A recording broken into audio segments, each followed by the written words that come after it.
नमस्कार दोस्तों, स्वागत है आपका हमारे YouTube चैनल जीके ट्रैकर पे। देखिए फ्रेंड्स, आज की वीडियो में हम बात करेंगे जो हमारी एक सीरीज़ है टॉप जीके एमसीक्यू सीरीज़, जिसमें हम एग्ज़ाम में पूछे गए इंपॉर्टेंट एमसीक्यूज़ को यहाँ पर पूरी डिटेल के साथ कवर करते हैं। इस सीरीज़ की हर वीडियो में आपको सारे क्वेश्चन प्रीवियस ईयर के देखने को मिलते हैं। उससे रिलेटेड सारे फैक्ट को हम वहीं पर कवर कर जाते हैं, पूरे टॉपिक को, जिससे आपका टॉपिक भी कवर हो जाता है, प्रीवियस ईयर के क्वेश्चन भी कवर हो जाते हैं और साथ में आपका रिवीजन भी यहाँ पर हो जाता है। हर सेगमेंट के क्वेश्चन आपको यहाँ पर देखने को मिलते हैं, चाहे हिस्ट्री का हो, चाहे पॉलिटी का हो, चाहे ज्योग्राफी का हो, या फिर आपके इकोनॉमी या विविध का पार्ट हो। ये हमारा इस सीरीज का 35वां पार्ट है। अगर आपने इससे पहले की क्लासेस को नहीं देखा है, आप उनको प्लेलिस्ट में जाके देख सकते हैं।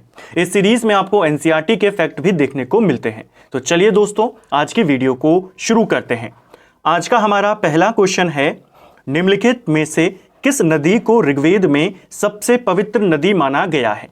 तो देखिए, ऋग्वेद के अनुसार सबसे पवित्र नदी किसे माना गया है ऋग्वेद में? ये माना गया है सरस्वती नदी को। ऑप्शन बी सही आंसर होगा। सरस्वती नदी को नदियों की माता बोला गया है और सबसे पवित्र नदी ऋग्वेद में इसे ही माना गया है। ठीक है, दो क्वेश्चन बनते हैं, दोनों आपसे अलग अलग क्वेश्चन बनते हैं। देखिए, अगर क्वेश्चन बनेगा सबसे पवित्र नदी बताइए ऋग्वेद के अनुसार, तब आप बताएंगे सरस्वती।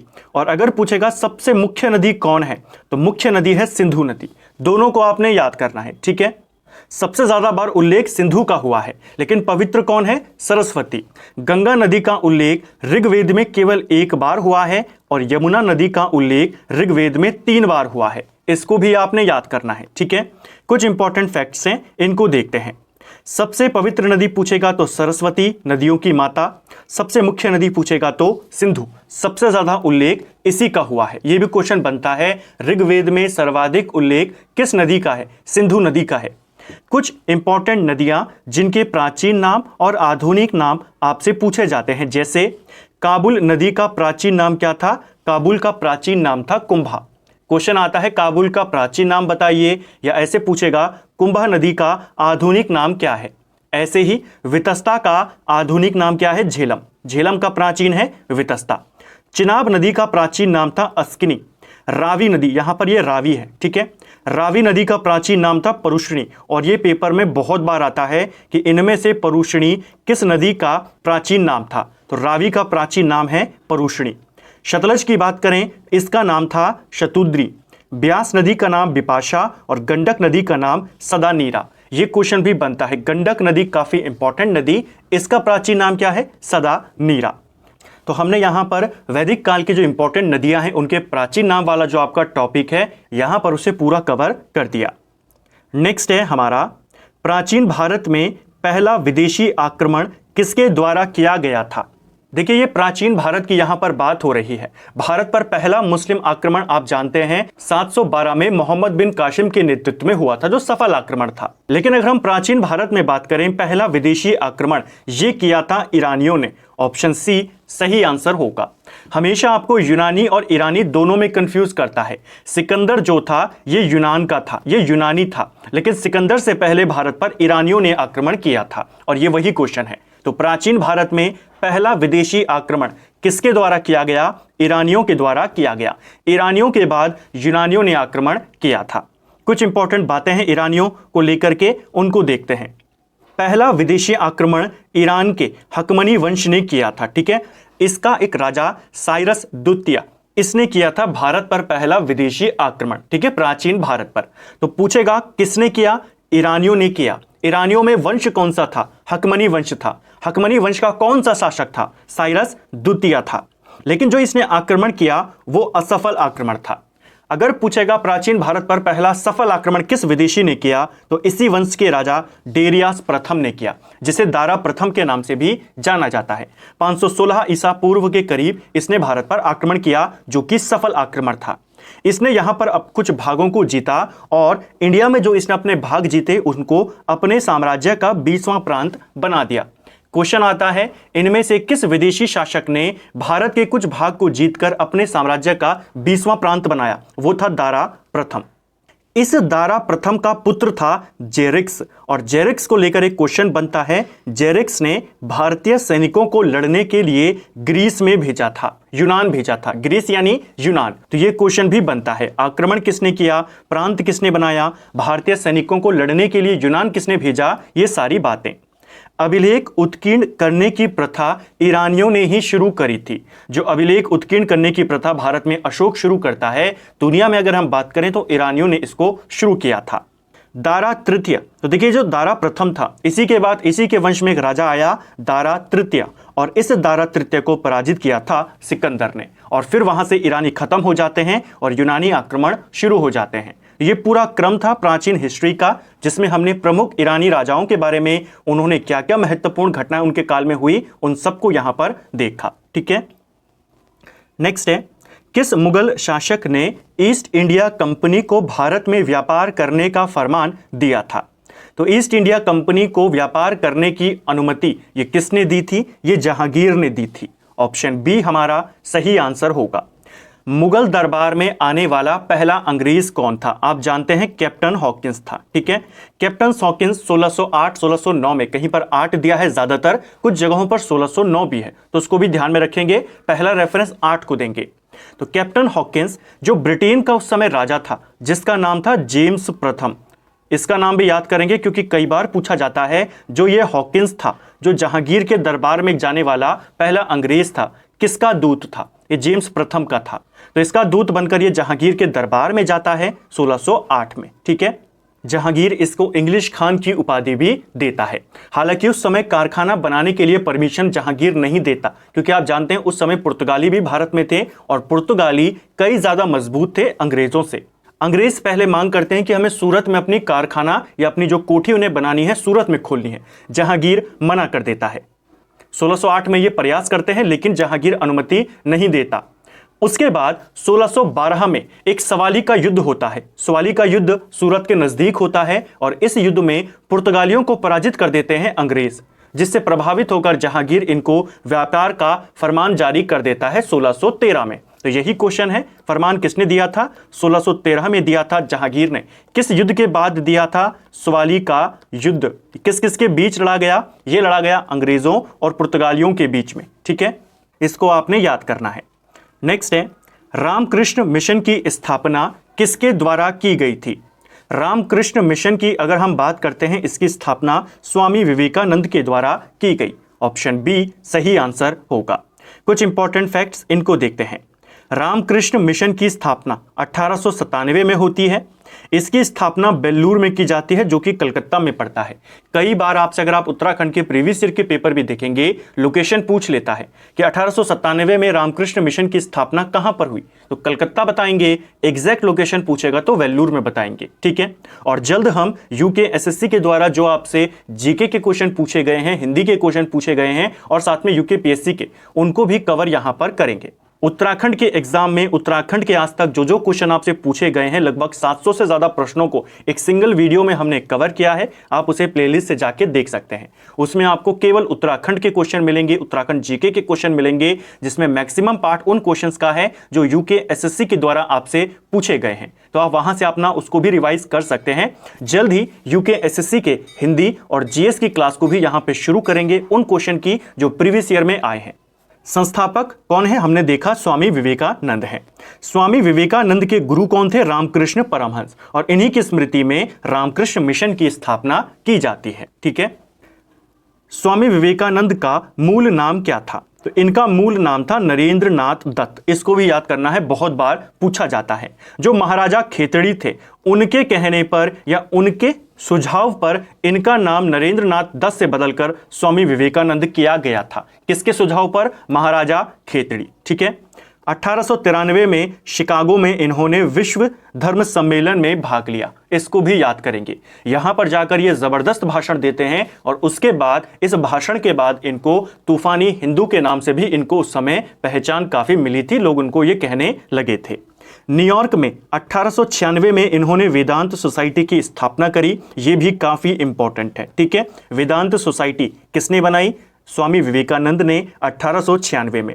इनकी एक फेमस शिष्य थी मार्गरेट नोबेल, उनका नाम था, जो भारत आई थी इनके कहने पर। इनका मूल नाम था मार्गरेट नोबेल। जब ये भारत में आई तो इनको सिस्टर निवेदिता का नाम यहां पर दिया गया। ये स्वामी विवेकानंद से 1895 में मिली थी, लंदन में मिली थी, और फिर ये भारत आती हैं 1898 में। इसको भी आपने याद करना है, ठीक है। कई बार पूछ लेता है स्वामी विवेकानंद की जो शिष्य हैं सिस्टर निवेदिता, इनका नाम बताइए, तो मार्गरेट नोबेल इनका नाम है, ठीक है। ये कहाँ की थी मूलतः अगर पूछा जाएगा, ये आयरलैंड की थी।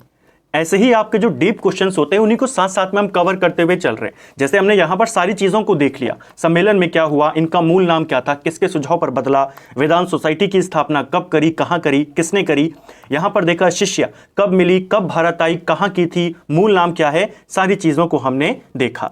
इनकी कुछ इंपॉर्टेंट पुस्तकें हैं जैसे राजयोग, कर्मयोग, ज्ञान योग, वेदांत फिलॉसफी। ये सारी किताबें किसकी हैं? स्वामी विवेकानंद की हैं, ठीक है।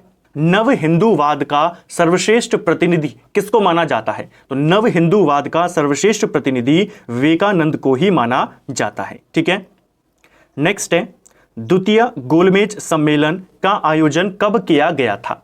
तो कई बार हम गोलमेज सम्मेलनों के बारे में बात कर चुके हैं, लेकिन अलग अलग एग्जामों में आपसे इस तरीके के क्वेश्चन भी पूछे गए हैं जिसमें आपको एग्जैक्ट डेट पूछ ली गई है दूसरे गोलमेज सम्मेलन की। तो दूसरा गोलमेज सम्मेलन आपके 7 सितंबर 1931 को शुरू हुआ था। ऑप्शन ए सही आंसर होगा। आपको गोलमेज सम्मेलन पता है कि गांधी जी ने दूसरे में भाग लिया, अंबेडकर जी ने तीनों में भाग लिया, लेकिन आपको पूरी डिटेल पता होनी चाहिए, कब हुआ, कौन सी तारीख से शुरू हुआ, क्योंकि ऐसे डीप क्वेश्चन भी अब आपसे पूछे जा रहे हैं। तो तीनों गोलमेज सम्मेलन यहां पर देख लेते हैं। पहला 12 नवंबर से शुरू हुआ 1930 में, 1931 में 19 जनवरी तक चला। दूसरा गोलमेज सम्मेलन 7 सितंबर को शुरू हुआ 1931 में, यह 1 दिसंबर 1931 तक चला। और तीसरा वाला 17 नवंबर 1932 से लेकर 24 दिसंबर 1932 तक चला। इन तीनों को आपको डेट सहित याद करना है। तीनों गोलमेज सम्मेलनों का आयोजन लंदन में हुआ था और तीनों गोलमेज सम्मेलनों के दौरान ब्रिटिश प्रधानमंत्री रैमजे मैकडॉनल्ड था, ठीक है। नेक्स्ट है हमारा 1942 में डॉक्टर राजेंद्र प्रसाद को गिरफ्तार करके किस जेल में रखा गया था? तो देखिए 1942 भारत छोड़ो आंदोलन के दौरान, जैसा आप जानते हैं जब भारत छोड़ो आंदोलन को शुरू किया गया था अगस्त 1942 में, 9 अगस्त को उसने शुरू होना था, लेकिन 8 और 9 अगस्त की रात को अंग्रेजों ने एक ऑपरेशन चला दिया, ऑपरेशन जीरो हावर। इसके तहत कांग्रेस के जितने बड़े नेता थे सबको गिरफ्तार कर दिया गया। किसको कहां रखा गया ये क्वेश्चन बनता है। उसी कड़ी में ये क्वेश्चन एक पेपर में पूछा गया कि राजेंद्र प्रसाद को गिरफ्तार करके कहां रखा गया? इनको रखा गया था बांकीपुर जेल में। ऑप्शन सी सही आंसर हो जाएगा। कुछ इंपॉर्टेंट बातें, भारत छोड़ो आंदोलन के दौरान अंग्रेजों ने ऑपरेशन जीरो आवर चलाया। 8 तारीख को आप जानते हैं जो मुंबई में, बंबई के अंदर ग्वालियर टैंक मैदान है, वहां पर एक रैली होती है। 9 तारीख से आंदोलन ने शुरू होना था, लेकिन 8 और 9 तारीख की सुबह सुबह ही ऑपरेशन को चलाया जाता है। महात्मा गांधी सरोजनी नायडू को गिरफ्तार करके पुणे के आगा खां पैलेस में रखा गया था। राजेंद्र प्रसाद को बांकीपुर जेल में डाला गया, नेहरू को अल्मोड़ा जेल में डाला गया भारत छोड़ो आंदोलन के दौरान, और जो जयप्रकाश नारायण थे उनको हजारीबाग जेल में डाला गया था। हालांकि वो यहां से निकलने में सफल हो गए थे, ठीक है, वो यहां से भाग गए थे। तो इसको आपने याद करना है। एक क्वेश्चन और, जैसे हमने देखा कि 8 तारीख को 8 अगस्त 1942 को बॉम्बे का जो ग्वालियर टैंक मैदान था वहां पर रैली होती है, वहीं से गांधी जी करो या मरो का नारा देते हैं, लेकिन 9 तारीख को वहां पर आते उससे पहले सारे गिरफ्तार हो गए। तो क्वेश्चन बनता है बड़े नेताओं के जेल जाने के बाद ग्वालियर मैदान में, जो ग्वालियर टैंक मैदान है, यहां पर तिरंगा किसने फहराया था? यह फहराया था अरुणा आसिफ अली ने। इनका नाम भी आपने याद करना है, ठीक है। भारत छोड़ो आंदोलन को लेकर के एक क्वेश्चन यूकेएसएससी ने ही पूछा था, तो उसको भी यहीं पर रिवाइज कर लीजिए। भारत छोड़ो आंदोलन का जो प्रस्ताव था बनाया किसने था? तो यह प्रस्ताव महात्मा गांधी ने बनाया था नेहरू और आजाद की मदद से, जो अबुल कलाम आजाद थे उनकी मदद से। इस प्रस्ताव को पेश किया था नेहरू ने, जो जवाहरलाल नेहरू थे, और इसका समर्थन किया था पटेल ने। इनको आपने याद करना है, एक पेपर में पूछा गया था कि इसका समर्थन किसने किया था, तो सरदार पटेल ने किया था, पेश इसको नेहरू ने किया था, ठीक है। नेक्स्ट है हमारा, निम्नलिखित में से किसने मित्र मेला संघ की शुरुआत करी थी? तो देखिए मित्र मेला संघ ये बनता है 1899 में और इसकी शुरुआत करते हैं वीडी सावरकर। ऑप्शन बी हमारा सही आंसर होगा। इसकी स्थापना ये महाराष्ट्र में करते हैं। बाद में इसी संस्था का नाम, इसी संघ का नाम अभिनव भारत संस्था या अभिनव भारत संगठन कर दिया जाता है 1904 में। तो इसको आपने याद करना है, ये क्वेश्चन भी आपसे पेपर में पूछा गया है। ठीक है, नेक्स्ट है, निम्नलिखित में से किसने भारतीय संघवाद को अर्ध परिसंघीय संघवाद कहा था? तो देखिए क्वेश्चन पेपर में आया था, भारतीय संघवाद को सहकारी संघवाद किसने कहा था? ये पेपर में आया था, ये कहा था ऑस्टिन ने। लेकिन अर्ध परिसंघीय संघवाद ये कहा है के.सी. व्हीलर ने। ऑप्शन ए सही आंसर यहां पर हो जाएगा। ये दोनों पूछे जाते हैं, खासतौर पे ऑस्टिन का जो कथन है ये पूछा जाता है। नेक्स्ट है, भारत के संविधान के अनुच्छेद 361 के अनुसार किसके कार्यकाल के दौरान उनके खिलाफ अदालत में कोई आपराधिक कार्यवाही नहीं शुरू की जा सकती? तो आर्टिकल 361 काफी इंपॉर्टेंट आर्टिकल है और किसके बारे में यह कहता है कि अगर ये जब तक अपने पद पर हैं तब तक इनके खिलाफ आप आपराधिक कार्यवाही नहीं कर सकते। दो लोगों के बारे में बताता है, एक भारत के राष्ट्रपति और दूसरे राज्यों के राज्यपाल। अब ऑप्शन में राष्ट्रपति तो है नहीं, टिक कर देंगे आप राज्यपाल को। ऑप्शन ए सही आंसर होगा।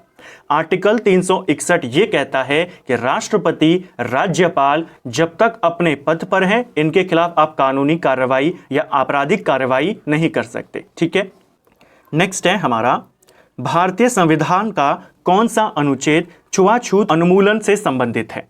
तो भारतीय संविधान में छुआछूत उन्मूलन कौन सा आर्टिकल है? अस्पृश्यता की यहां पर बात हो रही है। ऑप्शन बी सही आंसर होगा, अनुच्छेद 17। जो आर्टिकल 17 है ये आपके अस्पृश्यता का अंत करता है। ठीक है, ये क्वेश्चन बहुत बार पूछा जाता है। आर्टिकल 14, आर्टिकल 15, आर्टिकल 16, 17 और 18 ये जो 5 आर्टिकल हैं ये हमारे समता के अधिकार प्रदान करते हैं। मौलिक अधिकारों में जो समता का अधिकार है वो इन 5 में है। आर्टिकल 14 कहता है विधि के समान सब बराबर होंगे, विधि के सामने सब बराबर होंगे, कानून के सामने सब बराबर होंगे। आर्टिकल 15 कहता है कि धर्म के आधार पर, मूल, वंश, जाति, लिंग, जन्मस्थान के आधार पर विभेद नहीं किया जाएगा। आर्टिकल 16 कहता है कि सभी को लोक नियोजन के अवसर पे यहाँ पे समान अवसर दिए जाएंगे। आर्टिकल 17 अस्पृश्यता का अंत करता है और आर्टिकल 18 उपाधियों का अंत करता है। इनको आपने याद करना है। ठीक है, नेक्स्ट है, अंतरराज्य परिषद का अध्यक्ष कौन होता है? तो अंतरराज्य परिषद, अब देखिए कितने सारे क्वेश्चन आपके एक ही टॉपिक से बनते हैं। कुछ दिन पहले हमने अंतरराज्य परिषद के बारे में बात करी थी। सरकारिया आयोग बना था एक, सरकारिया आयोग ने रिपोर्ट दी थी कि एक अंतरराज्य परिषद होनी चाहिए। फिर इसी समिति की रिपोर्ट पर, सरकारिया आयोग की रिपोर्ट पर 1990 में अंतरराज्य परिषद का गठन किया जाता है। क्वेश्चन बनता है अंतरराज्य परिषद का गठन कब किया गया? 1990 में। कौन से आर्टिकल के तहत इनका गठन किया जाता है? आर्टिकल 263। ठीक है, और कौन इसका अध्यक्ष होता है? इसका अध्यक्ष प्रधानमंत्री होता है। ऑप्शन ए सही उत्तर यहां पर हो जाएगा। ठीक है, गठन राष्ट्रपति करता है। ठीक है, आर्टिकल 263 के तहत इस परिषद का गठन राष्ट्रपति करता है, लेकिन अध्यक्ष कौन होता है? प्रधानमंत्री होता है। ठीक है, निम्न में से लोकसभा अध्यक्ष को अध्यक्ष पद हेतु शपथ कौन दिलाता है? तो काफी अच्छा क्वेश्चन है। जल्दबाजी में ये क्वेश्चन कई सारे स्टूडेंट पेपर में गलत कराते हैं। देखिए, लोकसभा अध्यक्ष को अध्यक्ष पद की कोई अलग से शपथ नहीं दिलाई जाती है, तो यहां पर आंसर हो जाएगा इनमें से कोई नहीं। अध्यक्ष पद की कोई अलग से शपथ नहीं होती। जब नई लोकसभा चुनकर संसद में जाती है तो सभी सांसद वहां पर बराबर होते हैं। राष्ट्रपति के द्वारा प्रोटेम स्पीकर को नियुक्त किया जाता है। प्रोटेम स्पीकर को शपथ राष्ट्रपति दिलाते हैं। इसके बाद ये प्रोटेम स्पीकर सभी सदस्यों को सांसद पद की शपथ दिलाते हैं और उसके बाद कोई अलग से शपथ ग्रहण नहीं होता अध्यक्ष का। तो इसको आपने याद करना है, अध्यक्ष पद के लिए कोई अलग से शपथ नहीं होती। प्रोटेम स्पीकर ही जैसे सभी को दिलाते हैं, उन्हीं में उनकी शपथ भी आ जाती है। नेक्स्ट है, भू राजस्व और लोक व्यवस्था निम्न में से किस सूची का विषय है? तो भू राजस्व, लोक व्यवस्था यह आपकी राज्य सूची का विषय है। संविधान की 7वीं अनुसूची में 3 लिस्ट यहां पर दी गई हैं, संघ सूची, समवर्ती और राज्य सूची। शक्तियों का बंटवारा यहां पर किया गया है। ठीक है, नेक्स्ट है, महारत्न कंपनी गेल की स्थापना कब की गई थी? तो gas authority of India limited, GAIL की स्थापना ये होती है 1984 में। ऑप्शन सी सही आंसर होगा। कुछ दिन पहले भी हमने महारत्न कंपनियों के बारे में बात करी थी। कुछ इंपॉर्टेंट कंपनियां हैं जिनकी स्थापना आपको पता होनी चाहिए। जैसे सेल की बात करते हैं, सेल एक महारत्न कंपनी है, steel authority of India limited. इसकी स्थापना 1973 में होती है। ओएनजीसी 1956 में बना, एनटीपीसी 1975 में बना, आईओसीएल 1958 में बना, बीएचईएल 1964 में बना, बीपीसीएल 1976 में बना। ये आपको पता होने चाहिए, ठीक है। कोल इंडिया लिमिटेड ये भी 1975 में बनी। जो सीआईएल है कोल इंडिया लिमिटेड, ये भी 1975 में बनी। नेक्स्ट है बाल प्रक्रम राष्ट्रीय उद्यान कहाँ स्थित है? तो बाल प्रक्रम राष्ट्रीय उद्यान काफी फेमस राष्ट्रीय उद्यान है जो काफी दुर्लभ प्रजाति मानी जाती है, रेड पांडा, वह यहां पर हमें देखने को मिलता है, ठीक है। बाल प्रक्रम राष्ट्रीय उद्यान, और ये आपके मेघालय में है। ऑप्शन डी सही उत्तर यहां पर हो जाएगा, ठीक है। नेक्स्ट है भारतीय प्राणी विज्ञान सर्वेक्षण का मुख्यालय कहाँ स्थित है? तो भारतीय प्राणी विज्ञान सर्वेक्षण इंग्लिश में बोला जाता है geological survey of India, ZSI। कहाँ है ये आपके कोलकाता में है। हिंदी में ये लिखा जाता है और इंग्लिश में जियोलॉजिकल सर्वे ऑफ इंडिया। इसकी स्थापना होती है 1916 में, इसको भी याद करेंगे, और कोलकाता पश्चिम बंगाल में स्थित है। नेक्स्ट है विश्व आपदा नियंत्रण दिवस कब मनाया जाता है? तो विश्व आपदा नियंत्रण दिवस ये मनाया जाता है हर साल 13 अक्टूबर को। ऑप्शन बी सही उत्तर हो जाएगा। कोरिया जल संधि किसे जोड़ती है? तो कोरिया जल संधि जोड़ती है जापान सागर को पूर्वी चीन सागर से। यह भी इंपॉर्टेंट है, पूछी जा सकती है, ठीक है। रासायनिक हथियार निषेध संगठन का मुख्यालय कहाँ स्थित है? तो देखिए रासायनिक हथियार निषेध संगठन काफी महत्वपूर्ण संगठन है। 1997 में यह संगठन बना था और 2013 में इस संगठन को शांति का नोबेल पुरस्कार मिला था। इसका हेडक्वार्टर नीदरलैंड के द हेग में स्थित है। ऑप्शन सी सही उत्तर होगा। यूएन के किस अंग का हेडक्वार्टर द हेग में है? यह क्वेश्चन भी बनता है। तो जो हमारा इंटरनेशनल कोर्ट है उसका हेडक्वार्टर भी कहां है? जो अंतर्राष्ट्रीय न्यायालय है वो भी द हेग में स्थित है, ठीक है। नेक्स्ट है 1897 की क्रांति को किसने पूर्णतः सिपाही विद्रोह कहा था? तो 1857 की क्रांति को सिपाही विद्रोह ये कहा था लॉरेंस और सीले ने। ऑप्शन सी हमारा सही आंसर होगा। 57 की क्रांति के बारे में विभिन्न लोगों के विभिन्न मत हैं जो कई बार आपसे पूछे जाते रहते हैं लगातार। तो पूर्णतः सिपाही विद्रोह ये कहा था लॉरेंस और सीले ने। कुछ इंपॉर्टेंट कथन और हैं। जो 1857 की क्रांति थी इसे बर्बरता और सभ्यता के बीच युद्ध कहा था TR होम्स ने, इसको याद करेंगे। पहली लड़ाई कही थी स्वतंत्रता की VD सावरकर ने। जो ये क्रांति हुई थी इसे षड्यंत्र की संज्ञा दी थी आउट्रम और टेलर ने। जो ये आउट्रम और टेलर थे इन्होंने कहा कि यह अंग्रेजों के विरुद्ध हिंदू और मुसलमानों का षड्यंत्र था। तो क्रांति को षड्यंत्र किसने बोला? इन दोनों ने बोला। जो कुछ धर्म के लिए लड़ाई के रूप में प्रारंभ हुआ वह स्वतंत्रता संग्राम के रूप में समाप्त हुआ। ये किसने बोला था? ये बोला SN सेन ने। SN सेन काफी इंपॉर्टेंट व्यक्ति हैं। भारतीय स्वाधीनता आंदोलन का सरकारी इतिहासकार कौन था? SN सेन था। इनकी एक किताब भी है, किताब का नाम है 1857। और इन्होंने ये स्टेटमेंट कहा था, ये कथन इनका है कि जो कुछ धर्म की लड़ाई के लिए रूप में शुरू हुआ वो कहां पे जाके समाप्त हुआ? स्वतंत्रता संग्राम में। तथाकथित प्रथम राष्ट्रीय संग्राम ना तो प्रथम था, ना तो राष्ट्रीय और ना ही स्वतंत्रता संग्राम। ये किसने कहा? ये कहा RC मजूमदार ने। यह एक राष्ट्रीय विद्रोह था। तो सिपाही विद्रोह था ये लॉरेंस ने कहा, लेकिन यह एक राष्ट्रीय विद्रोह था ये कहा था बेंजामिन डिज़रायली ने, ठीक है।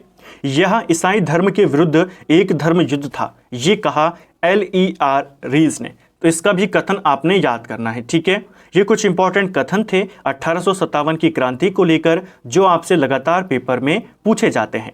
तो फ्रेंड्स ये था हमारा जो हमारी सीरीज है टॉप GK MCQ सीरीज, जिसका आज हमने 35वां पार्ट यहां पर कवर किया। आज की वीडियो में भी हमने जीके के इंपॉर्टेंट क्वेश्चंस को यहां पर देखा, पूरी डिटेल के साथ उनको कवर करने का प्रयास किया, कोशिश करी सारे फैक्टों को एक जगह पर कवर कर जाएं। कल से आपकी दृष्टि वाली सीरीज दोबारा से शुरू हो जाएगी, जहां से हमने छोड़ा था वहीं से कंटिन्यू करेंगे और कोशिश करेंगे जल्द ही आपकी जो पूरे सेगमेंट हैं, खासतौर पर 3 इंपॉर्टेंट टॉपिक्स हैं जो आपके हिस्ट्री, पॉलिटी और ज्योग्राफी, उनको कवर कर जाए। घटना चक्र एमसीक्यू वाली सीरीज चलेगी, दृष्टि में आपकी थ्योरी की क्लासेस चलेंगी और प्रैक्टिस सेट के लिए ये जीके की एमसीक्यू क्लासेस चलेंगी और साथ में उत्तराखंड की क्लासेस भी आपको जल्द यहां पर देखने को मिल जाएंगी। उम्मीद करता हूं आपको आज का वीडियो यहां पर पसंद आया होगा। अगर आपको ये वीडियो पसंद आई है तो वीडियो को लाइक करें। अगर आप चैनल पर पहली बार आए हैं, चैनल को सब्सक्राइब करें, अपने दोस्तों के साथ शेयर करें। वीडियो आपको कैसा लगा कमेंट बॉक्स में हमें जरूर बताएं और इसी प्रकार की वीडियोस को देखने के लिए चैनल की प्लेलिस्ट पर विजिट जरूर करें। Thank you friends.